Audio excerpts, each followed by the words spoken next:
కాదన్నా, సమస్యలు ఉన్నప్పుడు, అప్పులు ఉన్నప్పుడు, మరి బాధలు ఉన్నప్పుడు, ఉద్యోగం పోయే పరిస్థితులు వచ్చినప్పుడు మరి ఆలోచించకపోతే ఎట్టా? ఆలోచించాలిగా. ఆలోచించి అనకూడదు. నేను ఇంకేం చేస్తాను? నీ చేతులు దాటిపోయిన దాని గురించి ఆలోచించి ఏం చేస్తావమ్మా?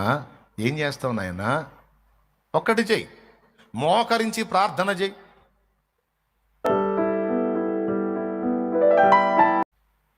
అయ్యా, మోకరించి ప్రార్థన చేయయ్యా, దేవునికి అప్పచెప్పు. రెయ్యి మొదటి జామున లేచి మొర్రపెట్టు. 12 దాకా నిద్రపో, అప్పుడులే. ఇక నీకు ఓపిక ఉన్నంత వరకు చేయి ప్రార్థన.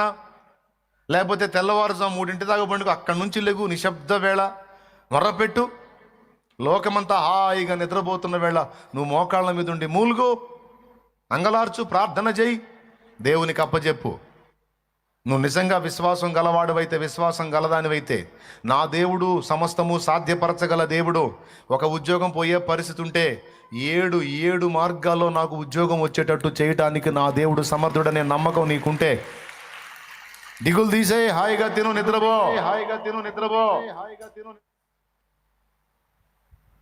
నా పిల్లల గురించి ఆలోచించకపోతే ఎట్లన్నా? నీ పిల్లల విషయంలో కూడా దేవుడే జోక్యం చేసుకుంటాడు. నాకు తోడై ఉన్న దేవుడు నా బిడ్డలకు కూడా తోడై ఉంటాడు. వాళ్ళకు కూడా నేను ప్రభువుని పరిచయం చేశాను, వాళ్ళ సంగతి నా దేవుడే చూసుకుంటాడు అని దేవుడికి అప్పచెప్పు. తెల్లవారుజాము 3 లెగు, పెందలాడి పండుకో. 9-10 కల్లా పండుకో. 11, 12, 1, 2, 3, 9 కల్లా పండుకుంటే 6 గంటలు. అయ్యొక 3, 6 గంటలు నిద్ర సూపరు,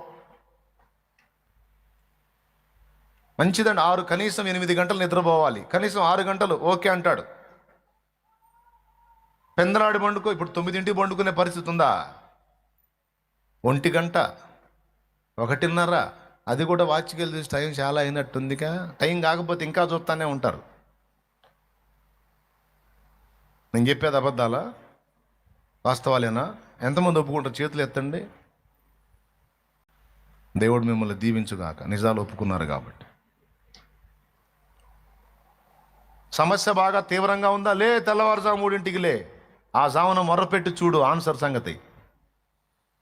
ఇంకా తీవ్రంగా ఉందా? అట్లయితే 12 గంటలకు లే, పెందలాడు పండుకో. 2-3 గంటలు పండుకో, నిద్రపో. లే, కాస్త మొహం కడుకో, మోకాళ్ళు 12కి వేసి మోకాళ్ళు. అందరూ నిద్రకు ఉపక్రమించే టైం, ఇక నువ్వు మేలుకునే టైం. లే, నీకు తృప్తి కలిగినంత వరకు గంట చేస్తావో 2 గంటలు చేస్తావో చెయ్యి, తృప్తిగా చెయ్యి. కాసిన నీళ్లు తాగు, ప్రార్థన చెయ్యి, ప్రశాంతంగా వండుకో, దేవునికి అప్పచెప్పు. ఆ జామున లేచి దేవునికి అప్పచెప్పు, మొర్రపెట్టు. నీ ఓపిక, ఇక హాయిగా నిద్రపో. నీకెట్లా నిద్ర వస్తుంది అంటారు ఎవరో, ఇంటోళ్ళో బయటోళ్ళో. నిద్ర రాకేం చేసిద్ది? అప్పచెప్పాల్సిన వాడికి అప్పచెప్పే ఆయనే చూసుకుంటాడు. నేను నిద్ర మానుకొని, తిండి మానుకొని, దిగుళ్ళు వేసుకొని సమస్యతో ఉన్న వ్యక్తికి నేను ఒక సమస్యగా మారేదా? సమస్యతో ఉన్న వాళ్లకు మళ్ళీ మనం ఒక సమస్య. 4 లక్షల అప్పులైనవి అని ఒకడు మందు తిన్నాడంట. 4 లక్షల అప్పులైన మందు తిన్నాడంట చచ్చిపోదామని. ఫ్రెండ్స్ తీసుకెళ్ళి ఆసుపత్రిలో చేర్చారు. బతికిచ్చి బయటకు తెచ్చేసరికి 7 లక్షలు అయింది. హాస్పిటల్ బిల్లు మళ్ళీ వాడికే ఇచ్చారు. ఏంది హాస్పిటల్ బిల్లురా? ఎట్లా, ఎంత కష్టపడి నేను బతికించుకున్నావు? ఎందుకు బతికిచ్చారు? నా ఫ్రెండు కాబట్టి. అసలు ఎందుకు తిన్నానో తెలుసా?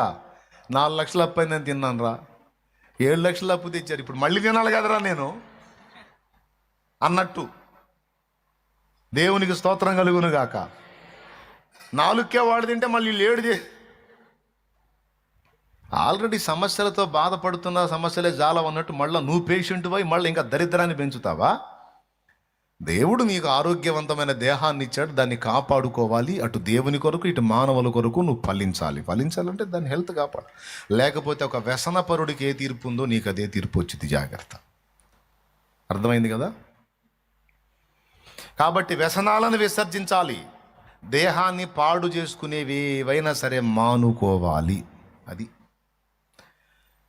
అది ప్రసంగిలో చెప్పింది. వ్యాకులమును తొలగించుకొనుము, నీ దేహమును చెరుపుదాన్ని నీ యొద్ద నుండి తొలగించుకో. కాబట్టి ఇక ప్రభు దగ్గరికి బాప్తిస్మానికి వెళ్ళటానికి ముందే సిద్ధపడిపోయారు. అసలు ఏసై దగ్గరికి పోయిన తర్వాత సిగరెట్లు మానేశా, మద్యం మానేశా, ఇక వ్యసనాలు ఏవైతే ఉన్నాయో అవన్నీ మానుకున్నా, తీర్మానం చేసుకున్నా. ఇంకెందుకు మరి అన్నీ మానుకొని వదిలేసుకున్నాను, ఇక క్రొత్త జీవితం కావాలనుకున్నాను. పాత జీవితంలో చచ్చిపోయాను, ఇంకెందుకు సచ్చినోడిని పాతేస్తే పోయిద్ది, నువ్వు చచ్చిపోయినోడిని ఉంచుకుంటే వాసన కొట్టిద్దిగా. అందుకని పాత జీవితంలో సచ్చినోడిగా పాతేయాలని బాప్తిస్మానికి పోయా. బాప్తిస్మంలో 2002 ఏప్రిల్ 17వ తారీఖున బాప్తిస్మం ద్వారా పాతోడు సమాధి చేయబడ్డాడు. క్రీస్తు యేసునందు నూతన సృష్టి, షాలేము రాజుగా క్రొత్త జన్మ ప్రారంభమైంది. బాప్తిస్మం అప్పుడు పేరు మార్చే దాని వెనుకున్న ఆంతర్యం కూడా అదే. కొంతమంది పేరు మార్చకుండా పాత పేరుతోనే వదిలేస్తారు. నేను పేరు మారుస్తా. ఎందుకు మారుస్తానంటే, ఇప్పుడు పాత జీవితంలో వీరయ్య అనేవాడుగా నేను క్రొత్త జన్మలో కూడా అదే పేరుతో బతికితే ఆ మనిషే బతుకుతున్నట్టు. వీరయ్య ఏం చేశాడు? బాప్తిస్మంలో చచ్చిపోయాడు. మరి ఇప్పుడు పుట్టినోడెవరు? క్రీస్తు యేసునందు నూతనంగా జన్మించిన వీడి కొత్త పేరు, వీడి కొత్త శిశువు, వీడి కొత్త పేరు.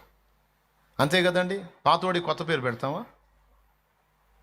మరి కొత్త పేరు పెట్టామంటే వాడు కొత్తగా జన్మించినోడని అర్థమా కాదా? అందుకే క్రొత్తగా జన్మించిన శిశువుకి ఎలాగైతే పేరు వెతికి పెడతామో, క్రీస్తునందు క్రొత్తగా జన్మించిన నూతన జన్మ, రెండవ జన్మ, ద్విజన్మ అనుభవంలోకి వచ్చిన వారికి క్రొత్త పేరు కూడా ఇవ్వబడింది. అంటే ఏంది? పాత వ్యక్తిగా నీ పేరు మాసిపోయింది, నీ జీవితం చనిపోయింది. ఇప్పుడు నువ్వు క్రొత్త వ్యక్తివి. కాగా ఎవడైనను క్రీస్తు యేసునందున్న ఎడలవాడు నూతన సృష్టి, పాతవి గతించను, ఇవిగో క్రొత్తవాయను. దేవునికి స్తోత్రం. ఏమాయనో సమస్తము క్రొత్తవాయనేమో. అక్కడ నూతన సృష్టి గురించి మాట్లాడే కాడ సమస్తము అని మెన్షన్ చేస్తాడు. ఇక్కడేమో ఇదిగో క్రొత్తవాయను అంటాడు. నూతన పరచబడ్డాయి. బిడలారా అర్థం చేసుకోండి, ఇది బాప్తిస్మం పొందేటువంటి వ్యక్తికి ఉండాల్సినటువంటి సంగతి. మారు మనసుకు తగిన ఫలము ఫలించాలి. ఏంటి ఫలము? మొట్టమొదటిది ఇప్పుడు మీరు చెప్తారు, నేను వింటానన్నమాట. రక్షింపలేని వాటి వైపు నుంచి రక్షించే క్రీస్తు వైపు మళ్ళుకొనుట. రైట్. రెండవది, దేహమును చెరిపేటువంటి విషయములను విసర్జించి పరిశుద్ధులకు తగిన జీవిత విధానాన్ని కనపరచుట. అక్రమ మార్గములను విడిచిపెట్టుట. నీ దేహమును చెరిపేవే నీలో జరగవు, సమాజాన్ని చెరిపేవి కూడా నీలో జరుగుతాయి. నిన్ను చూసి ఇతరులు చెడిపోయేటువంటి పనులు కొన్ని నీ వల్ల జరుగుతాయి, వాటిని కూడా మానేయాలి.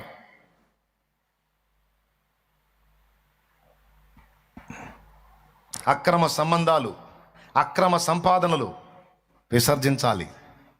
అక్రమ మార్గాల్లో మనుషుల్ని మభ్యపెట్టే విధానాలు మార్చుకోవాలి, మానుకోవాలి.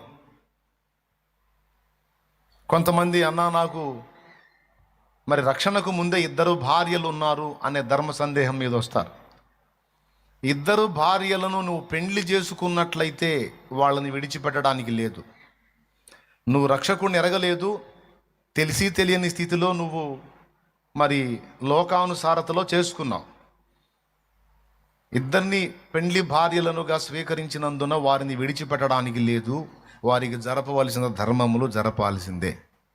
అయితే ఒక ఆమెను భార్యగా చేసుకొని ఒక ఆమెను ఉంపుడు గత్తెగా ఉంచుకున్న అనుభవంలో నువ్వు ఉంటే ఖచ్చితంగా విసర్జించాలి, లేదా పెండ్లన్నా చేసుకోవాలి. పెండ్లి చేసుకొని జీవిస్తేనేమో భార్యాభర్తల అనుబంధం. పెండ్లి చేసుకోకుండా వెళ్ళొచ్చావనుకో, అక్రమ సంబంధం అంటారా, సక్రమ సంబంధం అంటారా? కాబట్టి రక్షణ కావాలంటే పెళ్ళన్నా చేసుకోవాలి, లేదా అంటే అంతకు ముందే నాకు సంబంధం ఉందన్న వ్యక్తులకు చెప్తున్నాను నేను. చేసుకుంటే పెళ్ళి, లేదా ఆమెకు జరపాల్సిన న్యాయం ఏదో జరిపి తొడమో పళమో ఆమెకు చేయాల్సిన న్యాయం చేసమ్మా, ఒకప్పుడు తెలియక నేనేదో పాటలు పడి అక్రమాల్లో కొనసాగాను, ఇప్పుడు రక్షకుడిని తెలుసుకున్నాను, ఇక నాకు ఆ సంబంధం పనికిరాదమ్మా, నా భార్యతోనే నేను జీవించాలి, ఇక ఈ వంకర టింకర అనుభవంలో నేను కనపడితే దేవునికి మంచి సాక్ష్యం కాదు, నా దేవునికి అవమానం, అక్రమ సంబంధం గనుక ఇదిగో నేను నాకున్న దానిలో ఇదిగో ఇంత నీకు హెల్ప్ చేస్తున్నాను, ఇక దీంతో బ్రతుకు తల్లి, బ్రతికేసాయి అని అప్పచెప్పి వదిలేయటం, ఏదో సాయం చేసి ఆమెకి. లేదా రక్షణకు ముందే ఆమెను నీ భార్యనుగా, ముందు భార్యను ఒప్పించుకొని రెండో ఆమెను చేసుకోవటం, చచ్చినట్టు చేసుకోవాల్సిందే. అక్కడ కూడా ఆధార్ కార్డులో నువ్వే కనపడాలి, ఆ పిల్లలకు కూడా ఇక నువ్వే తండ్రివి, అట్లా ఉండాలి. అంతేగాని ఉంచుకోవటం అనే సెక్షన్ మాత్రం దేవుని బిడ్డలకు తగదు, ఆ పదమే పనికిరాదు. చేసుకుంటే వివాహం, లేకపోతే విసర్జించటం. అయితే ఇంకొకటి, ఈ రెండు వివాహాలు రక్షణకు ముందు నువ్వు ఆ స్థితిలో ఉంటేనే. అర్థమైంది అన్నా, నేను సేవ చేయను, జస్ట్ విశ్వాసిగా ఉంటాను, మరి మా ఆవిడ కాకుండా ఇంకొక ఆమెని అంటే రక్షణలోనికి వచ్చిన తర్వాత నువ్వు ఆ స్టెప్ తీసుకుంటానంటే దేవుడు ఊరుకోడు. ఒక పురుషునికి ఒక్కతే భార్య, ఒక స్త్రీకి ఒక్కడే భర్త. అర్థమైందా? అయితే ఇద్దరు భార్యలను ఏకకాలములో కలిగి ఉన్నవాడు సేవకు పనికిరాడు. తిమోతికి రాసిన మొదటి పత్రిక 3వ అధ్యాయములో సేవకుడు ఏకపత్ని పురుషుడై ఉండాలని స్పష్టంగా ఉందంటే ఒక్కతే భార్యను కలిగి ఉండాలి. ఇద్దరు భార్యలను కలిగి ఉండకూడదు. అట్టున్నోడు పనికిరాడు, దేవుని సేవకు పనికిరాడు. ముందే చెప్తున్నాను ఆ విషయం కూడా. అర్థమైందా? రెండవది, రక్షణానుభవంలోనికి రాకముందు నువ్వు ఆ సంబంధాలు కలిగి ఉంటే, ఇద్దరు భార్యలను కలిగి ఉంటే వాళ్ళని విడిచిపెట్టడానికి వీల్లేదు. ఆ స్థితిలోనే నువ్వు రక్షణ పొందుకొని ఇక వాళ్ళతో నీ యాత్రను ముగించటమే. అక్రమ సంబంధాల్లో ఉంటే విడిచిపెట్టాలి. లేదా క్రీస్తుని ఎరగక ముందు నుంచే నువ్వు ఆమెకు ఆశ పెట్టి ఆమెతో జీవించావు కనుక పెళ్ళన్నా చేసుకోవాలి. నేను రక్షణ పొందిన తర్వాత ఎవరినన్నా నేను ఆదరించి నేను పెళ్లి చేసుకుంటానంటే నీ కుదరదు, మళ్ళా నీకు పర్మిషన్ లేదు. ఇదంతా రక్షణకు ముందు. ఎవడైనా ఏ స్థితిలోనన్నా ఉంటే ఆ స్థితిలో అతడు ఈ విధంగా బ్యాలెన్స్ చేసుకోవాలి. నేను చెప్పింది క్లియర్గా ఉందా, ఏమన్నా కన్ఫ్యూజ్గా ఉందా? క్లియర్గా ఉందన్నాడు చేతులు ఎత్తండి. అలాగే స్త్రీలు కూడా మారు మనసు పొంది రక్షణ పొంది దేవుని మార్గంలో నడవాలనుకున్నోళ్ళు విచ్చలవిడి జీవితాలు విసర్జించాలి. అక్రమ సంబంధాలు ఏవైనా ఉంటే విడిచిపెట్టాలి. దేవుని పరిశుద్ధులకు తగిన జీవితం అది కాదు గనుక దాన్ని విసర్జించి క్రీస్తునందు నూతన సృష్టిగా క్రొత్త జీవిత అనుభవంలోనికి రావాలి. దేవునికి స్తోత్రం కలుగును గాక. ఇంత క్లియర్గా చెప్పినా మళ్ళా డౌట్ వచ్చింది. అక్రమ సంబంధం గురించి ఇందాక చెప్పి ఇంకొంచెం క్లారిటీ ఇస్తాం, మళ్ళీ లేకపోతే క్వశ్చన్ అడుగుతారు. అందుకని ఇతడు యేసు ప్రభుని ఎరగడండి, పెళ్లి చేసుకున్నాడు, లోకానుసారి విగ్రహారాధికుడు. అందులో ఉండి ఆయన లోకంలో జీవించాడు. భార్యతో పాటు వేరే స్త్రీని ఒక ఉంపుడు గతిగా తను ఉంచుకున్న అనుభవంలో ఉన్నాడు. కొన్ని సంవత్సరాలు ఆమెతో జీవించాడు. ఆమెకు ఆశ పెట్టాడు, నా బ్రతుకంతా నా భార్యతో పాటు నిన్ను కూడా చూసుకుంటాను అని మాట ఇచ్చాడు. నీ బిడ్డలకు నేను తోడుగా ఉంటాను అని వాగ్దానం చేశాడు.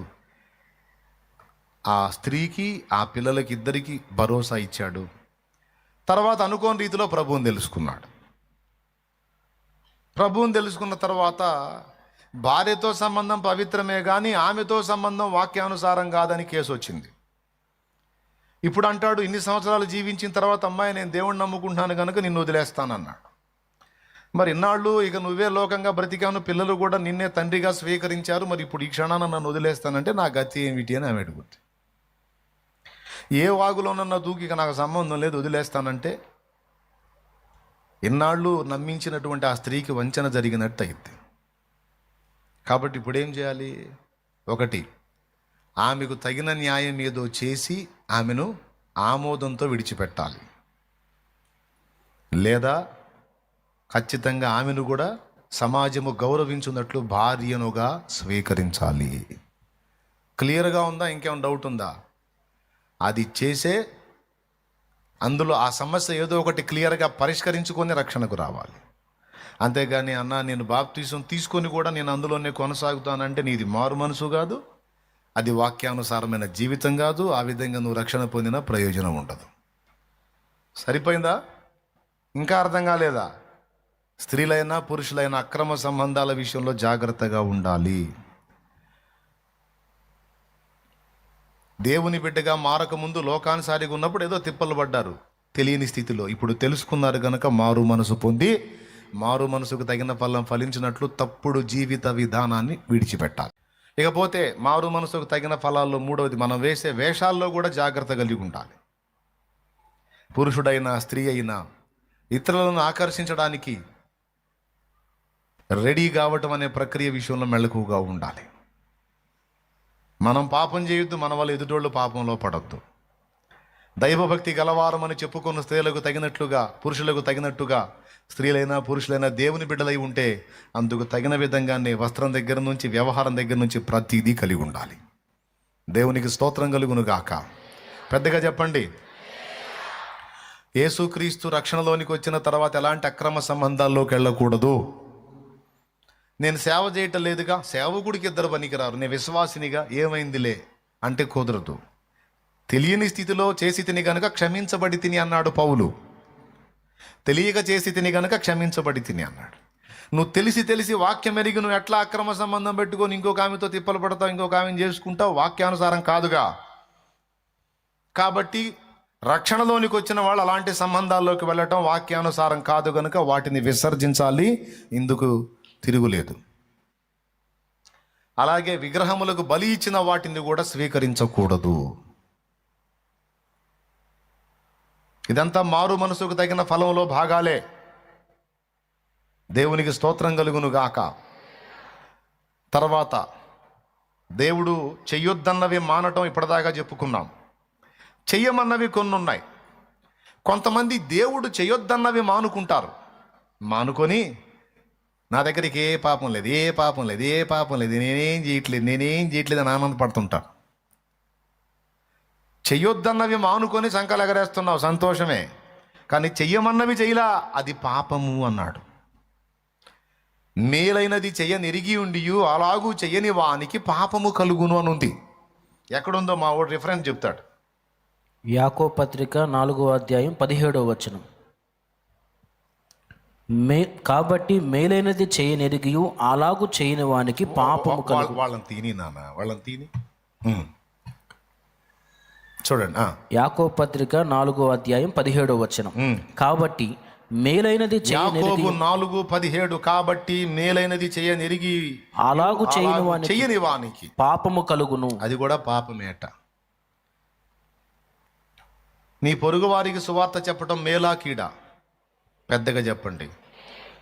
రక్షణ పొందిన నువ్వు, ఆత్మరక్షణ విలువ తెలుసుకున్న నువ్వు, యేసయ్యను పరిచయం చేయకపోతే వాడు నరకానికి పోతాడని తెలిసిన నువ్వు, మరి యేసయ్యను వారికి పరిచయం చేసే సువార్త చెప్పకపోతే మేలైనది చేయనెరిగి అలాగూ చేయని వ్యక్తిగా నువ్వు పాపిగానే ఉన్నావుగా, పాపమేగా. ఈ పాపం నీకంటిది. ప్రభు బల్ల దగ్గరికి వచ్చి చాలామంది నా నోరు జారాను, కాలు జారాను, కన్ను జారాను, చెయ్యి జారాను అని ఒప్పుకుంటారు. చాలామంది ఒప్పుకొని పాపం ఏందో తెలుసా? చేయాల్సిన విషయాలు చాలా అవకాశాలు ఉన్నా, చాలా చేయాల్సినవి ఉన్నా నేను చెయ్యలేదు ప్రభువా, ఈ పాపాన్ని కూడా క్షమించమని అడగాలి. కానీ మనకు అసలు గుర్తొచ్చిద్దా? అది గుర్తే రాదు. కానీ అది కూడా పాపము అని రాశాడు. ఆజ్ఞాతిక్రమంలో 2 ఉన్నాయి. దేవుడు 2 చెప్పాడు. కొన్ని చేయొద్దని చెప్పాడు, కొన్ని చేయమని చెప్పాడు. చేయొద్దన్నవి చేయటం పాపమని మాత్రమే మన మైండ్లో రాసుకున్నాం, కానీ చెయ్యమన్నవి చెయ్యకపోయినా పాపమేనన్న సంగతి రాసుకోవాలా. అది కూడా ఎక్కించండి మైండ్కి, హృదయానికి.